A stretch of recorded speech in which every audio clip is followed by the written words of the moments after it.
Hello everyone, स्वागत है आप सभी लोगों का। तो आज हम 20 महत्वपूर्ण प्रश्न करेंगे जो किसी भी एचपी लेवल के एग्ज़ाम के लिए काफ़ी ज़्यादा इंपॉर्टेंट क्वेश्चन रहने वाले हैं। तो यदि आपको वीडियो अच्छी लगे तो वीडियो को लाइक ज़रूर करें, अपने दोस्तों के साथ शेयर करें। और यदि आप ऐसी वीडियोज़ को देखना चाहते हैं तो हमारे चैनल को ज़रूर सब्सक्राइब करें। और आपको वीडियो को अंत तक ज़रूर देखना है और कमेंट सेक्शन में आप ज़रूर बताएं कि आप 20 में से कितने क्वेश्चन सही कर पाए, आपका 20 में से कितना स्कोर रहा है। तो बिना किसी देरी के साथ हम बढ़ते हैं आज के पहले क्वेश्चन की तरफ। तो हमारा आज का पहला क्वेश्चन है, संविधान सभा की प्रथम बैठक कब हुई थी? तो कब हुई थी संविधान सभा की प्रथम बैठक? तो ऑप्शन है आपके पास 8 सितंबर 1947, 6 दिसंबर 1947, 29 नवंबर 1949, 9 दिसंबर 1946। तो जल्दी से आप अपना सही आंसर लगाएं। तो इसका सही आंसर जो होगा तो वो होगा ऑप्शन डी, 9 दिसंबर 1946। तो 9 दिसंबर 1946 को जो है वो संविधान सभा की प्रथम बैठक हुई थी। तो बढ़ते हैं नेक्स्ट क्वेश्चन की तरफ। तो हमारा नेक्स्ट क्वेश्चन है, संविधान सभा के अस्थायी अध्यक्ष के रूप में किसे नियुक्त किया गया था? तो किसे नियुक्त किया गया था संविधान सभा के अस्थायी अध्यक्ष के रूप में? तो ऑप्शन है आपके पास BR अम्बेडकर, जवाहरलाल नेहरू, राजेंद्र प्रसाद, सच्चिदानंद सिन्हा।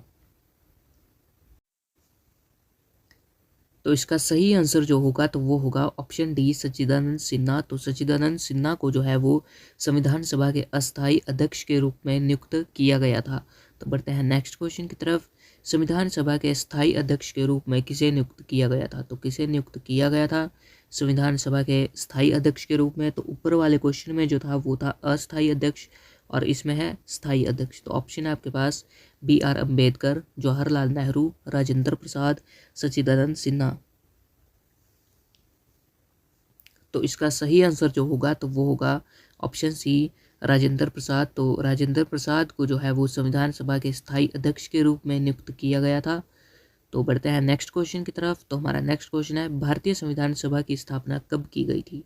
तो कब की गई थी? 26 नवंबर 1949, 26 दिसंबर 1946, 6 दिसंबर 1946, 25 जनवरी 1950। तो जल्दी से आप अपना सही आंसर लगाएं, ज़्यादा समय ना ले अपना सही आंसर लगाने में।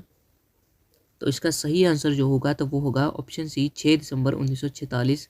तो 6 दिसंबर 1946 को जो है भारतीय संविधान सभा की स्थापना की गई थी और इसी दिन जो है वो संविधान सभा के अस्थायी अध्यक्ष के रूप में सच्चिदानंद सिन्हा को चुना गया था। और यदि बात करें राजेंद्र प्रसाद की तो उनको 9 दिसंबर 1946 जब संविधान सभा की प्रथम बैठक हुई थी, बनने के बाद जब प्रथम बैठक हुई थी तो तब राजेंद्र प्रसाद को स्थायी अध्यक्ष के रूप में चुना गया था। तो बढ़ते हैं नेक्स्ट क्वेश्चन की तरफ। तो हमारा नेक्स्ट क्वेश्चन है, इलाहाबाद स्तंभ में किसकी उपलब्धियां उत्कीर्ण है? तो किसकी उपलब्धियां उत्कीर्ण है इलाहाबाद स्तंभ में? तो ऑप्शन है आपके पास चंद्रगुप्त मौर्य, समुद्रगुप्त, विक्रमादित्य, स्कंदगुप्त। तो जल्दी से आप अपना सही आंसर लगाए। तो इसका सही आंसर जो होगा तो वो होगा ऑप्शन बी।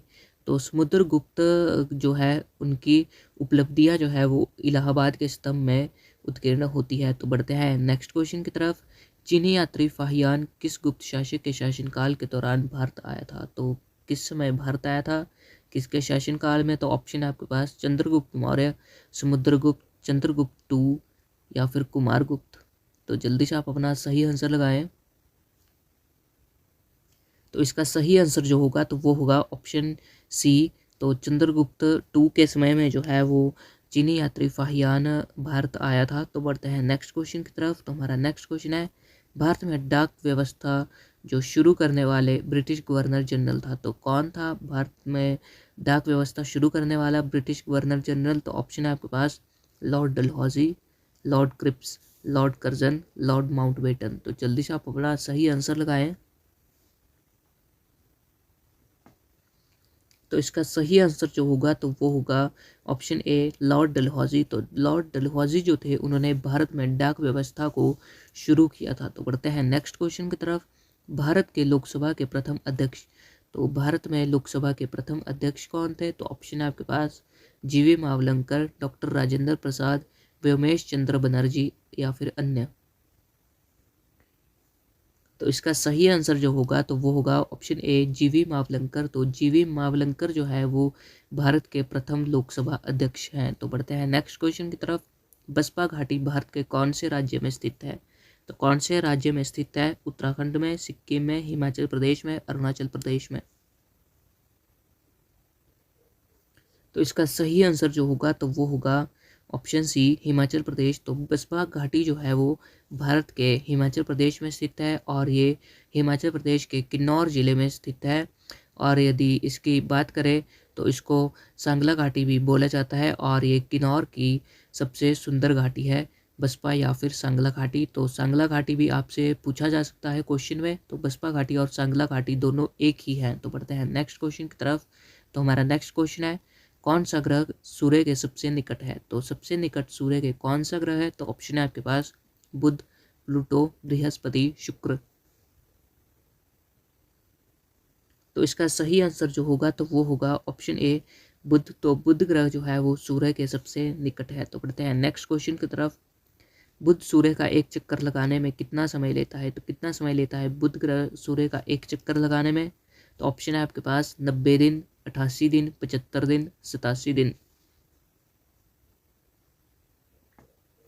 तो इसका सही आंसर जो होगा तो वो होगा ऑप्शन बी, 88 दिन। तो बुध सूर्य का एक चक्कर लगाने में 88 दिन लगाता है और ये सभी ग्रहों में सबसे जल्दी जो है सूर्य का चक्कर लगाता है और ये सूर्य के सबसे ज़्यादा निकटतम ग्रह है। तो इसीलिए जो है ये सबसे जल्दी जो है सूर्य के निकट सूर्य के इर्द गिर्द चक्कर लगाता है। तो बढ़ते हैं नेक्स्ट क्वेश्चन की तरफ। सौरमंडल का अत्यधिक तीव्र ग्रह कौन है? तो कौन सा ग्रह है अत्यधिक तीव्र सौरमंडल का? तो ऑप्शन है आपके पास मंगल, शनि, शुक्र, बुध। तो इसका सही आंसर होगा ऑप्शन डी, बुध। तो सौरमंडल का सबसे अधिक जो तीव्र ग्रह है तो वो है बुध। तो बढ़ते हैं नेक्स्ट क्वेश्चन की तरफ। निम्नलिखित में से किस ग्रह को पृथ्वी की बहन कहा जाता है? तो किसको कहा जाता है पृथ्वी की बहन? तो ऑप्शन है आपके पास शनि, शुक्र, चंद्रमा, मंगल। तो इसका सही आंसर जो होगा तो वो होगा शुक्र। तो option B is a right answer. तो पृथ्वी की बहन के नाम से जो है वो शुक्र ग्रह को जाना जाता है या फिर कहा जाता है और इसे मॉर्निंग स्टार और इवनिंग स्टार भी कहा जाता है। तो बढ़ते हैं नेक्स्ट क्वेश्चन की तरफ।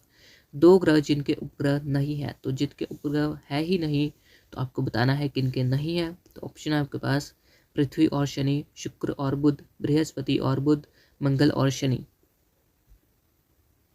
तो इसका सही आंसर जो होगा तो वो होगा ऑप्शन बी, शुक्र और बुध। तो शुक्र और बुध के कोई भी उपग्रह नहीं है। तो बढ़ते हैं नेक्स्ट क्वेश्चन की तरफ।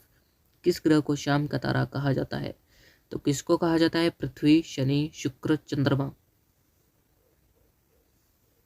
तो इसका सही आंसर जो होगा तो वो होगा शुक्र। तो शुक्र ग्रह को जो है वो शाम का तारा कहा जाता है। जैसा कि मैंने आपको ऊपर भी बताया था, मॉर्निंग स्टार और इवनिंग स्टार शुक्र ग्रह को कहा जाता है। तो बढ़ते हैं नेक्स्ट क्वेश्चन की तरफ।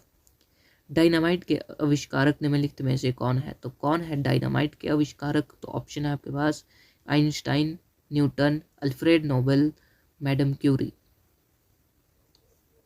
तो इसका सही आंसर जो होगा तो वो होगा अल्फ्रेड नोबेल। तो option C is a right answer. तो डायनामाइट के आविष्कारक जो है वो है अल्फ्रेड नोबेल। तो बढ़ते हैं नेक्स्ट क्वेश्चन की तरफ। प्लास्टर ऑफ पेरिस प्राप्त किया जाता है, तो किससे प्राप्त होता है प्लास्टर ऑफ पेरिस? तो ऑप्शन है आपके पास सोडियम बाइकार्बोनेट से, जिप्सम से, यूरिया से, कार्बन से।